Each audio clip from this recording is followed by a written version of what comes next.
Um,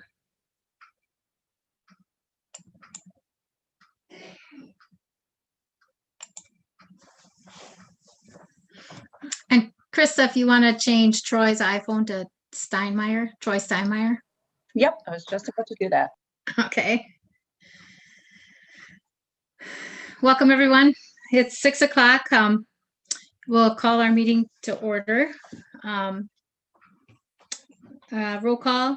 I'm here. Martha is going to be late.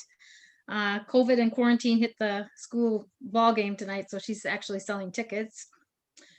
Derek is here. Scott is here. Jim, I don't see Jim. And Ron is here. So, and then Sam, I think you can pick the rest off. We have Dave, Scott, and Krista, and Troy on the call. So thank you very much. You were emailed the minutes. Were there any corrections? You have to think back to November for those. If none, I'd entertain a motion to approve those.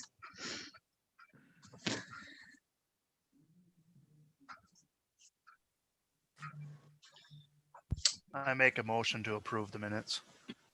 All right. Thank you, Derek. Is there a second? Thank you, Scott. If there's no objection, we'll approve them as written and mailed out. Staff reports. Scott, do you have any good news for us tonight? I really don't have any good news. I don't really have anything. We've just been doing our normal stuff, and nothing's really changed since November. I guess I was just looking to get the information from you on the beef weigh-in that's coming up, if there's anything that's needed from us.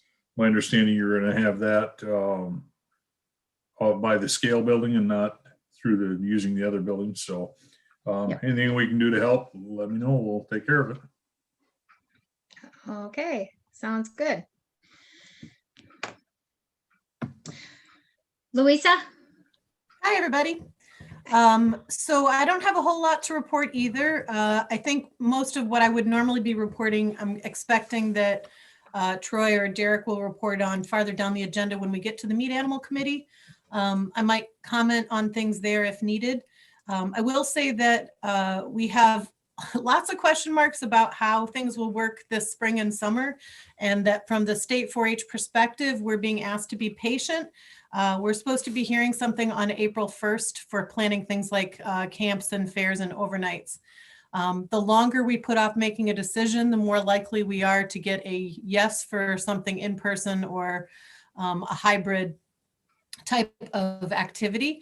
So we have to be patient on that end as far as questions about 4-H youth attending a public fair under the auspices of 4-H. So we just have fingers crossed and we don't know the answer yet. And I ask for your patience on that. And then again, I think we'll just, I'll see if I'm needed to be commenting on anything when we get down to the Meat Animal Committee. Other than that, just for your own perspective as public citizens, there's a lot of fun stuff still going on in 4-H. We're just doing a lot of 4-H in a box where people get items that they need to do a project, and we support that project via Zoom. So we have had something going pretty much every month all through the winter into the spring. We've got things planned and trying to find a new way to do 4-H. All right, I will mute myself unless anybody has a question from the board. Any questions for Louisa? Okay, great. Sam, do you want to give us an update on what you're working on? Not too much right now. I'm starting to look for the judges and just answering any questions that have come in from vendors and whatnot. But besides that, not too much going on. All right, thanks, Sam. All right, Dave, you're not really on here, but did you have any words from the county board perspective or anything that you would like to ask or have any message? No, not at this time. I just, I like to try to keep informed, and that's why I'm here, is to just try to learn.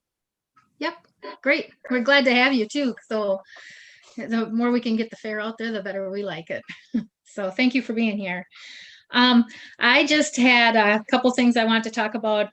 First of all is the UW Extension in Madison formed a task force. I got placed on that task force, or asked to represent the fair in a dual role, first as a county from Dunn County, and then also as from the state association. Jason Hausler, if you remember him, he's kind of chairing the committee. There's extension people. The Dean Carl Martin was on there today.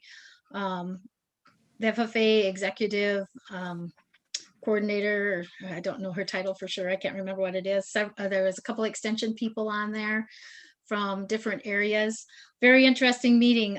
Just trying to put together some talking points and how fairs and extension can build that bond back up that was kind of broken this summer with a lot of fairs not happening, and with a lot of extension, I guess I want to say rules that came out, or directives that they couldn't do activities, for example, like softball and so forth. Working on different pieces of where it's going to go from there. The committee, there's concerns about what happened last year, concerns about moving forward with 2021 with the 4-H has declining enrollments.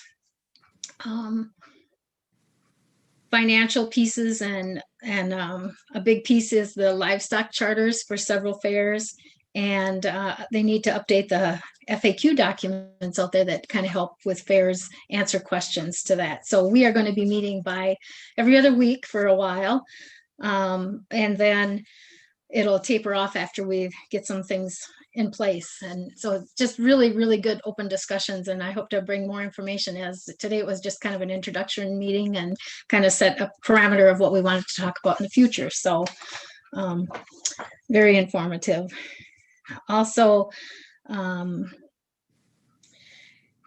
would like the committee to kind of think about, we tossed these items around in the fall of 2019 of how we could do our admissions when the fair returns in its full force, which we're hoping it will be. We talked about setting up different prices for exhibitors and giving them an armband, and perhaps charging an entry fee when they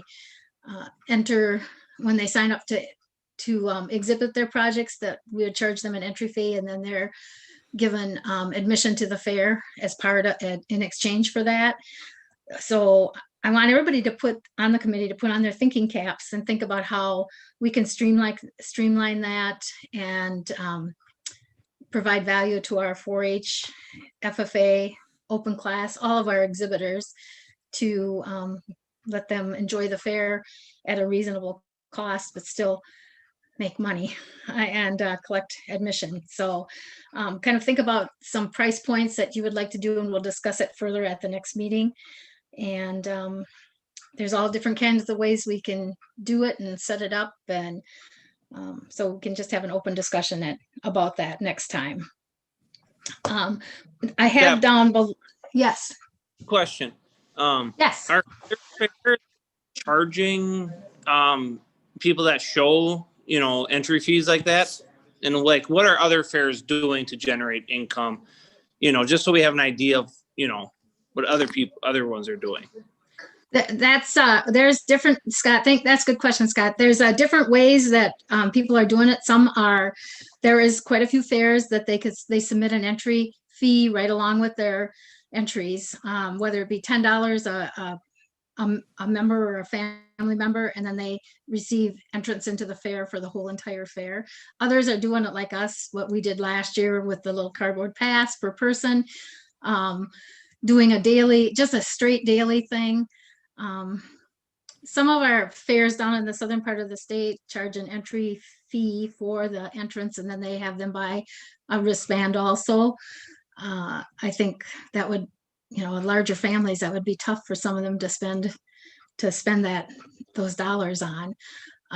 Whether we do there can be family passes where the whole family gets an entry fee. If you have, we can structure it with like how many people or how many exhibitors do you have in your family, different ways of doing that. So we really need to do some brainstorming, and I've sent a survey out, or had Jamie, our state secretary, send a survey out to fairs to try to get some information to see how people are restructuring that, because I know there's different fairs that are looking at doing something different this year because of COVID and what happened last year with no fairs.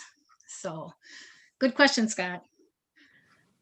We can just we can dream about dream big and kind of then go down from there. So any idea is welcome, that's for sure. So Second question to that, just so I have to think about. Is there a goal number amount that the fair board is that we should be hoping to bring in off of the exhibitors? I guess I'd have to look at what we budgeted, but I guess I don't really have a figure off of the exhibitors because we've typically not charged an entry fee before. But any entries, any admission fees where they bought, like if they bought the family pass or the individual pass in the past, that's all just gone in our admissions account.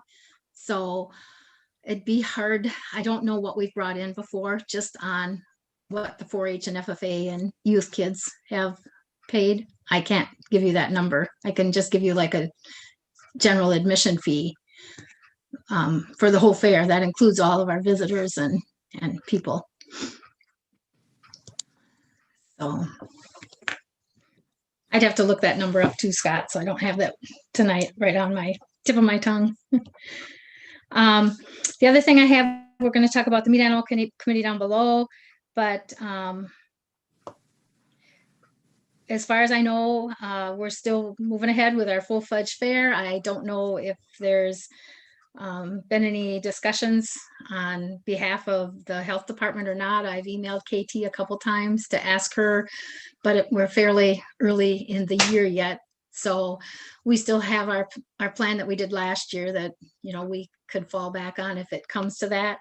I'm hoping it's not going to come to that. That's all I guess that's all I can say about that. We don't know if people get vaccinated and things get cleared up, but that's the unknown question. I guess it was a year ago today that the first cases were found in the United States. So it's been a year. So it seems like a long time that we've been struggling with COVID. So Martha hasn't joined us yet, so we'll skip to Derek. And Derek, do you want to talk about first, do you want to, and I can share that photo. We can talk about we have some exciting news. Whoops, wrong one.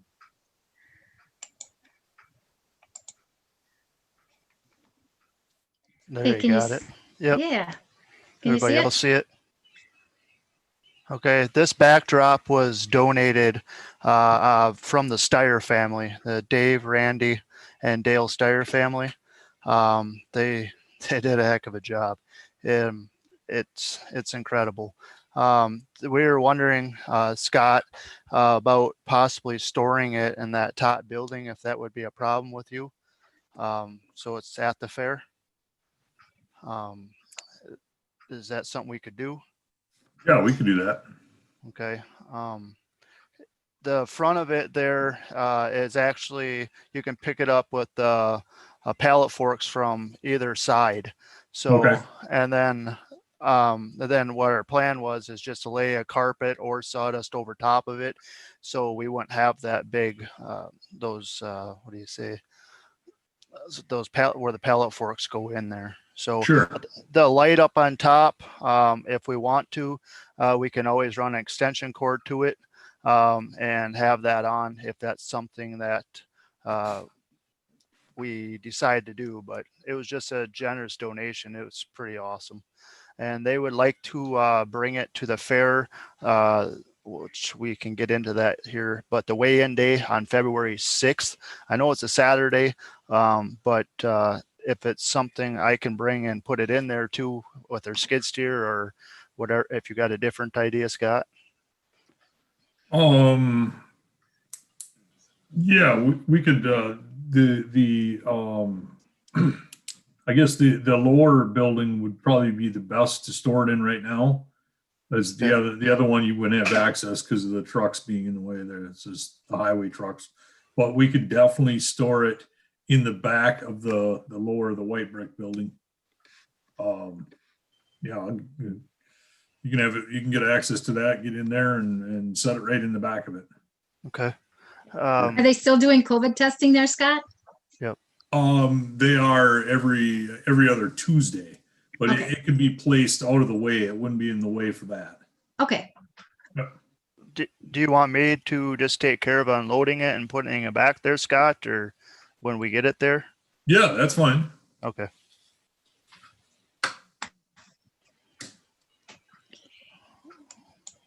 That's about all I Alright. got on that subject. It was a nice donation. very That's nice. And we didn't, I mean, did they, just out of the blue, did they build this winter and donate this, Derek? Yeah, or it did you? was something that's been talked about, having a backdrop. I know Yeah. Troy has been in a lot of people's ear. I don't know if Troy's can hear me, but I'm sure he can. But it's been something that we've all kind of wanted, and been something that kids were all wanting to go to fairs and see a bunch of this. And it's something that they kind of seen at the Oklahoma show. And it was used for the champions and such, and kids that just wanted to take a picture because they were at that fair. It's just a memorabilia piece is kind of what they wanted, and they asked if it's something that they could do. I since contacted you with you know, saying what they did, and here we are. Yeah, So I mean, no, it's pretty awesome. it's beautiful. So Yeah, I'm excited to see it. Yeah, me too. I can't wait to see it in person. yeah, it's pretty impressive. They did a lot of work to it. Yeah. Anything else, Derek, that you wanted to talk? We'll talk about map. We'll talk about map a little bit below, but. Oh, all right. Well, then I'm done. Okay. I put that as a separate item on the agenda. So, Okay. Scott, did you have any comments that you wanted to make? No, I did not. Oh, no, the other Scott. Oh, okay. Sorry, Scott B. Scott Byer. No, I'm good. Okay. Ron, did you have anything to share? No, I'm was impressed with that building. Cool.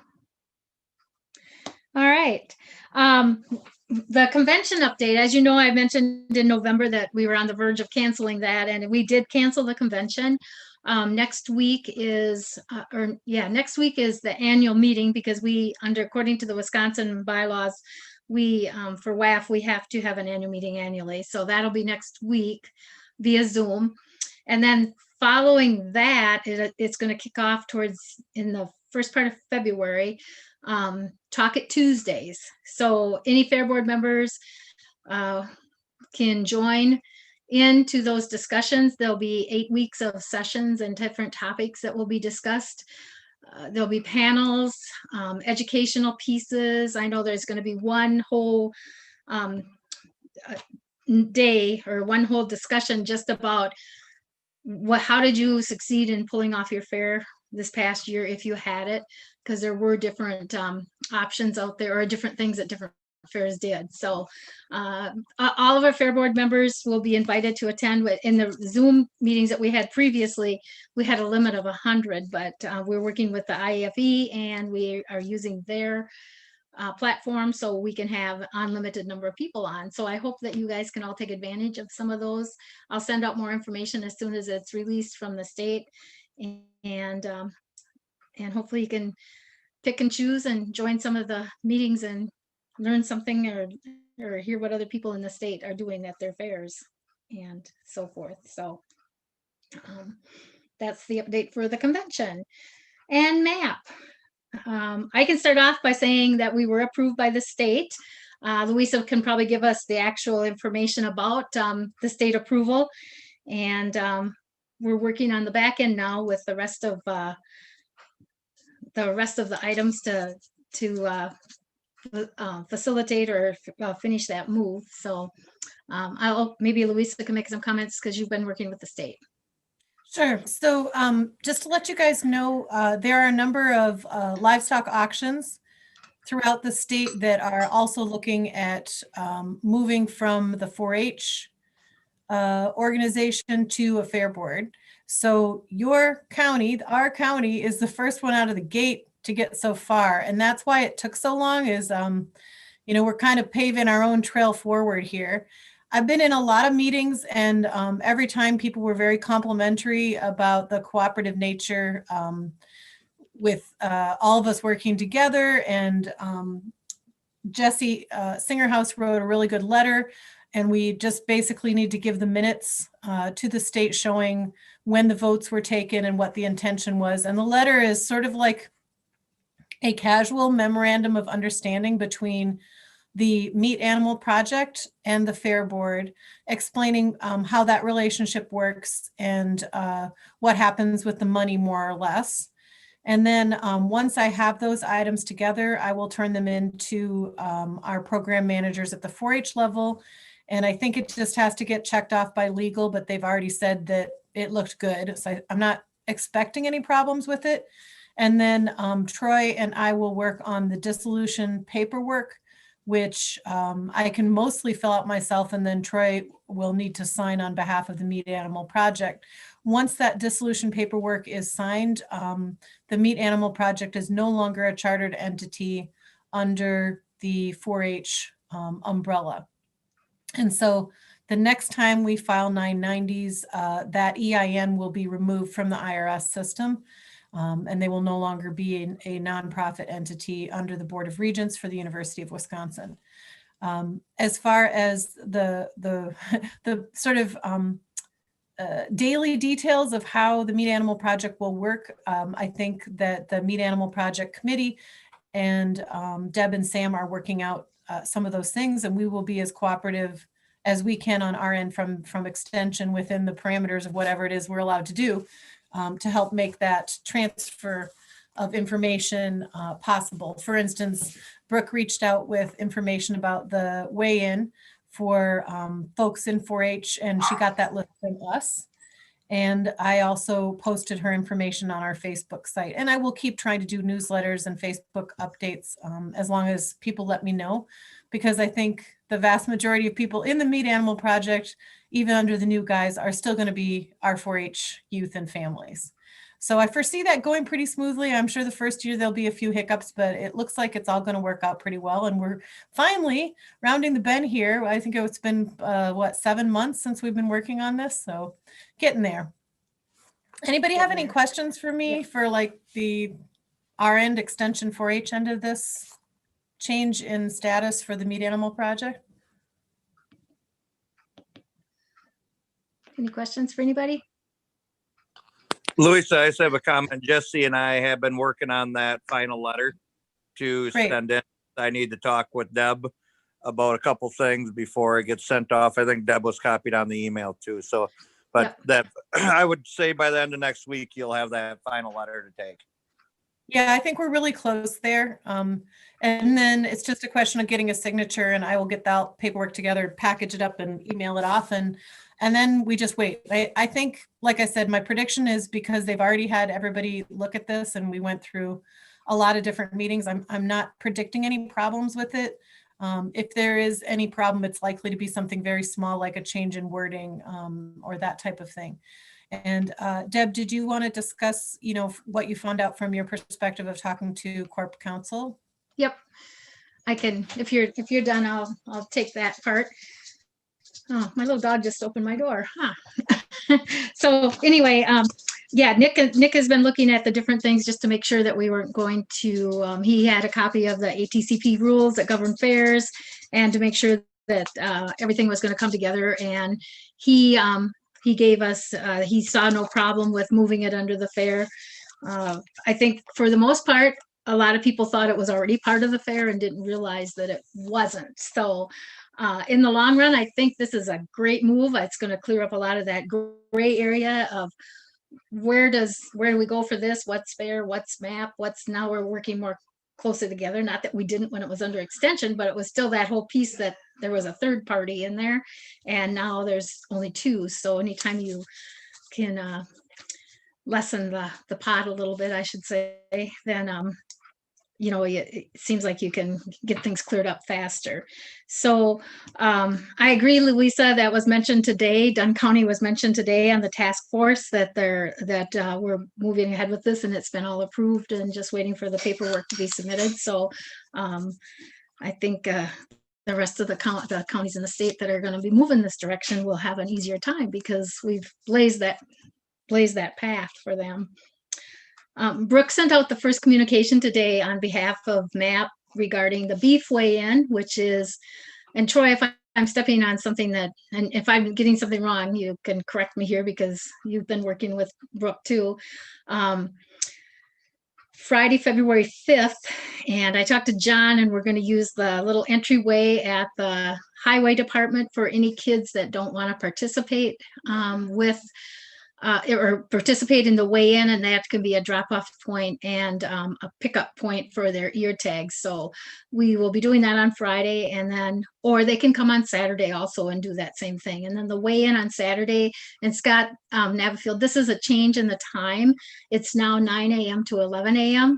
I think you were like 10 o'clock to 1, but now it's 9 a.m. to 11. So the time has changed on the weigh-in. So if you want to just mark that down. And the other part that we can do is Sam and I talked about it today a little bit, and she's working on Fair Entry, getting that rolling because the kids will be able to upload their forms into Fair Entry also and attach it right with their entry forms. So we will be opening Fair Entry earlier this year than we probably ever have before. So that gives the opportunity for the kids to do that are in the project. They don't necessarily have to sign up for their fair projects, and I hope they don't unless they truly know what they're bringing, because it eliminates printing a lot of extra tags that we won't use.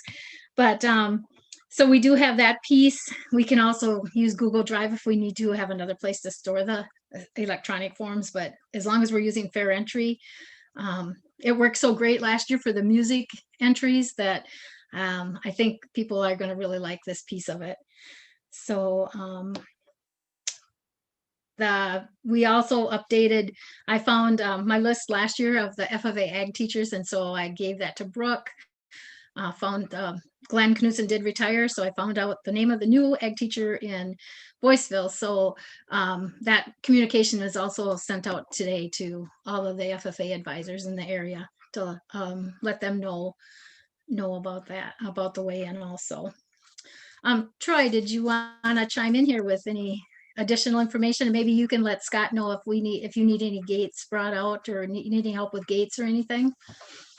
Yeah, I think I tried to get a hold of Brooke yesterday and today and didn't get a hold of her, but I would say if we could, if it could be plowed out, because I think what we're going to do is probably unload maybe at the one end of the hog barn.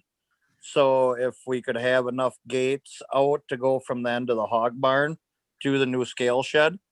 And then what we'll do is just and then probably a gate on each side of a gate available for on each side on the other side of the scale shed. Because what we'll do is we'll have people bring their animals through the pig barn, walk them through the scale. And then with the time that it takes the kids to do that, just to keep more distance between everybody, that the one kid could be bringing their animal through while the dad or mom bring the truck and trailer and back it up to the other side of the scale shed, so we can walk them through the pig barn, through the scale, ear tag them, do whatever we need to do, and then walk them right from the scale to the trailer. It's kind of what. So your plan is to unload on the south end of the hog barn and walk them through the hog barn up to the scale shed. Right. So the only place we need gates from the north end of the pig barn to the scale shed, and then just a gate for on each side on the north end of the scale shed then. Yeah. Okay. So, and I haven't been up there. I know Brooke went up last Saturday. I don't know what snow looks like or anything like that to be able to get trailers and stuff in there or not. But if you'd be able to, because I think we'll probably go up and set up on Friday. Yep. For it, the 5th. So if you would, if we could have it done, I guess snow moved, or if that's something we need to do, I guess you let me know. Yeah, we'll get it taken care of. We have our big tractor with a snow pusher on it that we can clear it out pretty good for you. Okay. Thank you. We'd appreciate it. So that'll be done, Thursday that Thursday then, like the 4th.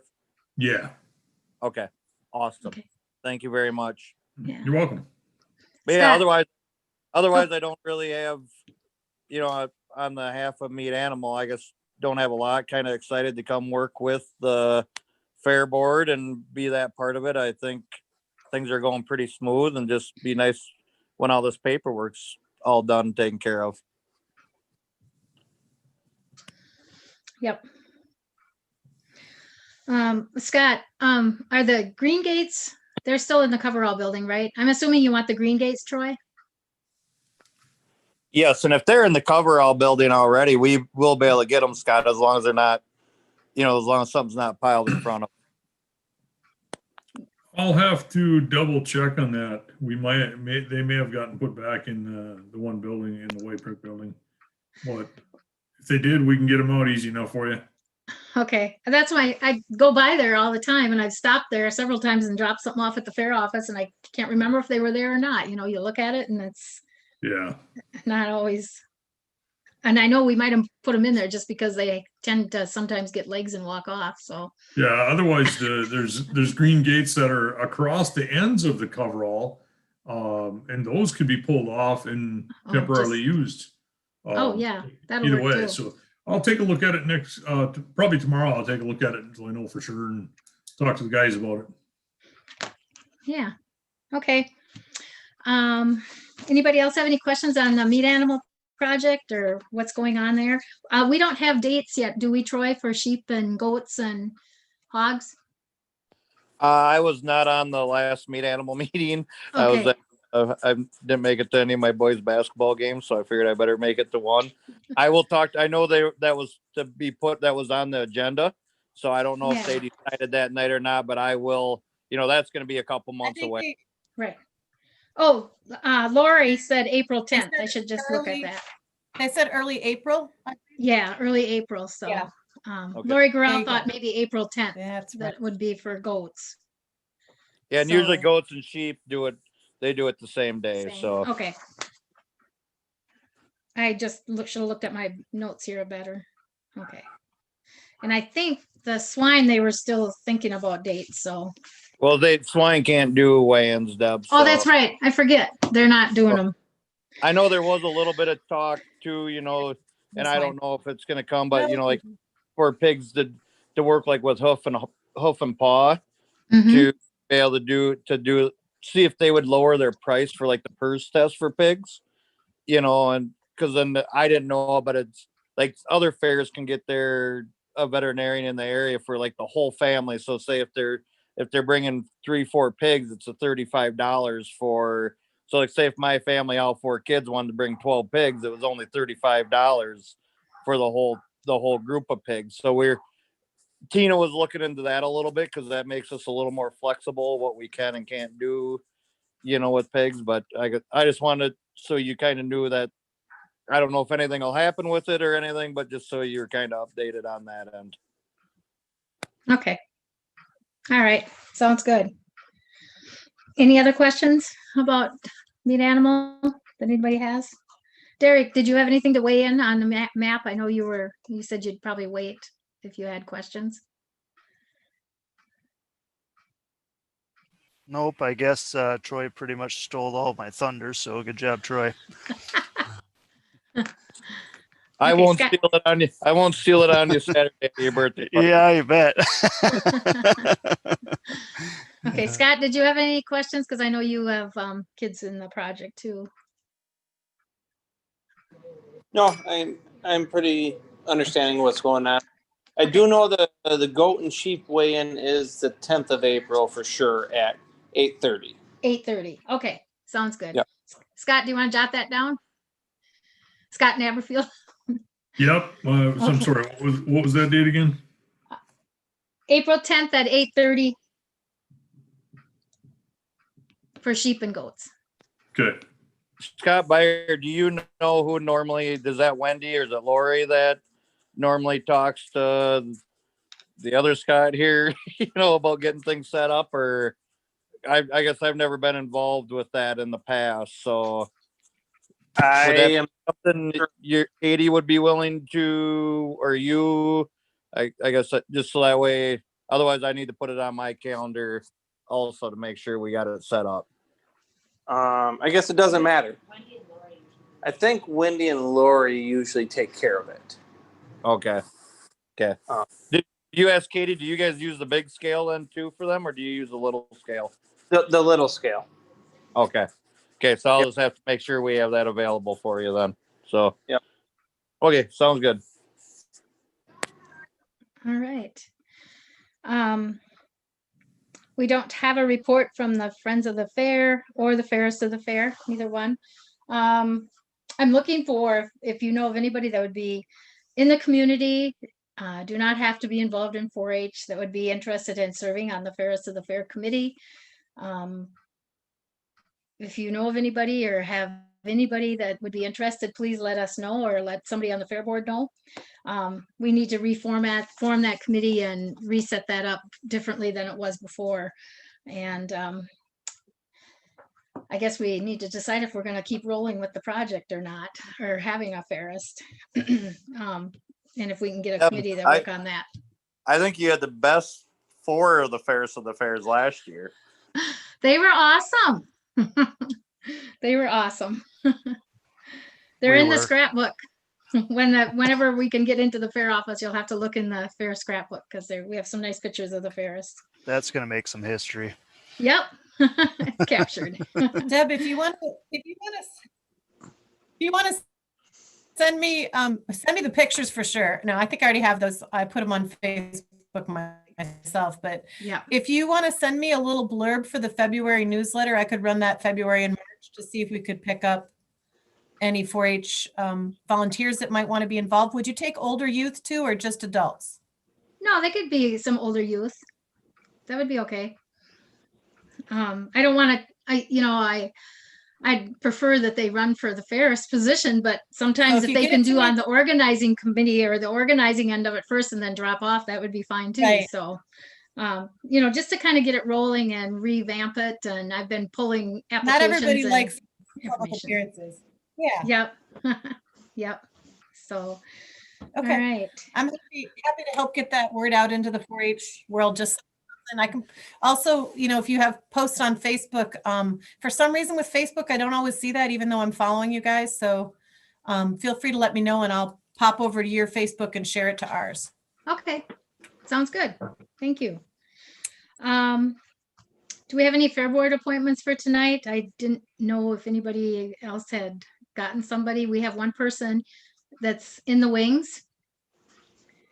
And just waiting to be appointed by the county. I haven't submitted their name yet. So, but we do have a couple of vacancies that we do need to fill. So if you have somebody in the community that would like to serve on the Fair Board, by all means, let me know. We do not have any reports, resolutions. So with that being said, Deb, yes. how many vacancies are there? 1, 2, 3, 4, 5, 6. There's two. Two. Okay. Yep. 2. So, be nice to fill those positions like within the next couple months here.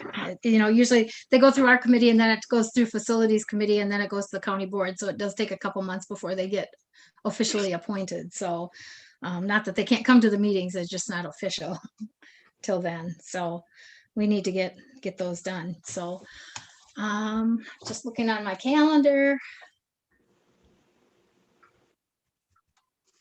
for the next meeting date would be February 18th.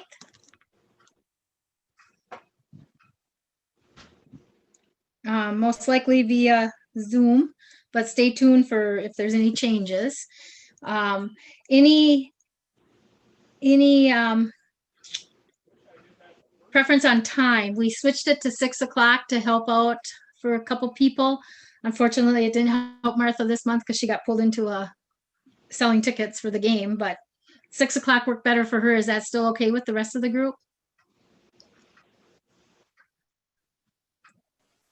Okay, for those, I can see thumbs on a couple people, so it'll be at 6 o'clock. And if there's, anybody else have any comments, questions? If not, the meeting stands adjourned. Deb, Oh, sorry, Louisa. that's okay, not part of the, it doesn't have to be in the official part of the Okay, meeting. so can we,